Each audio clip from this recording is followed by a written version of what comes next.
প্ৰথমতে মই আজি শিক্ষক দিৱসৰ এই এটা স্পেচিয়েল দিনত আমাৰ ভাৰতৰ প্ৰাক্তন ৰাষ্ট্ৰপতি যাৰ নামত আজি আমি শিক্ষক দিৱসটো পালন কৰি আহিছোঁ, তেখেতৰ স্বৰ্গীয় আত্মাৰ প্ৰতি মই শ্ৰদ্ধাঞ্জলি জনাইছোঁ, মই নমস্কাৰ জনাইছোঁ।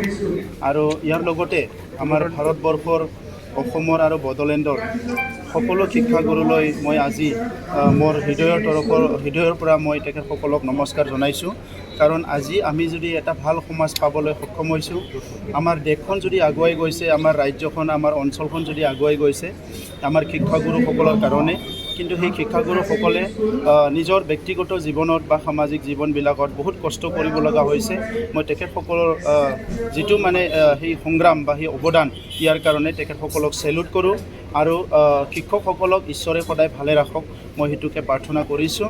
আমাৰ বড়োলেণ্ড অঞ্চলৰ যিখিনি শিক্ষকসকল, তেখেতসকলক সন্মান জনাই আমাৰ চৰকাৰ গঠন হোৱাৰ পিছতে আমি কিছুমান ঘোষণা কৰিছিলোঁ আৰু সেইখিনি আমি ইমপ্লিমেণ্ট কৰিবলৈ গৈ আছোঁ। আৰু যিখিনি আমাৰ ৰিটায়াৰ্ড শিক্ষক আছে তেখেতসকলকো আমাৰ নতুন শিক্ষানীতিত আমি জড়িত কৰিব বিচাৰিছোঁ।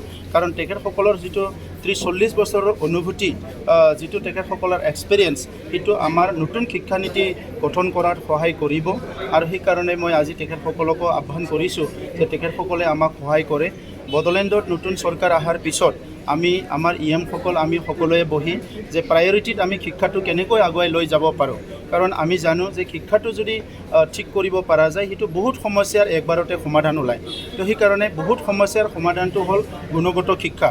এই গুণগত শিক্ষাটো প্ৰদান কৰাৰ কাৰণে আমাৰ চৰকাৰখনে সম্পূৰ্ণভাৱে ফ'কাছ কৰিছোঁ। কিন্তু আমাৰ বহুত সমস্যা আছে, আজি ইনফ্ৰাষ্ট্ৰাকচাৰ সমস্যা, বিভিন্ন সমস্যা, ইয়াত আমি সমাধান কৰাৰ কাৰণে অসম চৰকাৰ আৰু ভাৰত চৰকাৰৰ পৰা সহায় লাগিব। আৰু মই বিশেষকৈ আজিৰ দিনত পুনৰ মই ভাৰতৰ প্ৰধানমন্ত্ৰী ডাঙৰীয়া আৰু লগতে গৃহমন্ত্ৰী আৰু অসমৰ মুখ্যমন্ত্ৰী ডাঙৰীয়াক ধন্যবাদ জনাইছোঁ। দীৰ্ঘদিনৰ পিছত বড়োলেণ্ড অঞ্চলত বহুতখিনি ভাল ভাল শিক্ষা অনুষ্ঠান পাবলৈ আমি সক্ষম হৈছোঁ। আৰু সেইখিনি গোটেই শিক্ষা অনুষ্ঠান গঢ় লৈ উঠাৰ পিছত, এষ্টাব্লিছ কৰাৰ পিছত আমাৰ অঞ্চলৰ যিটো ৰূপ এইটো সলনি হ'ব আৰু নৱপ্ৰজন্মই এটা ভাল শিক্ষা পাবলৈ সক্ষম হ'ব। যিহেতু বড়োলেণ্ড বিটিআৰত কেইখনমান এতিয়ালৈকে ভেঞ্চাৰ স্কুল আছে, তেওঁলোকে নট অনলি বড়োলেণ্ড, অসমতো আছে। ভেঞ্চাৰ স্কুলটো আমাৰ অসমৰে ডাঙৰ সমস্যা হয়। এতিয়া সেইটো সমাধান কৰিবৰ কাৰণে বিটিআৰ চুক্তিত আমি 6.3 দফাত এটা ক্ল'জ আছে আৰু সেইমতে অসম চৰকাৰৰ মুখ্যমন্ত্ৰী ডাঙৰীয়াৰ লগত কথা বতৰা চলি আছে।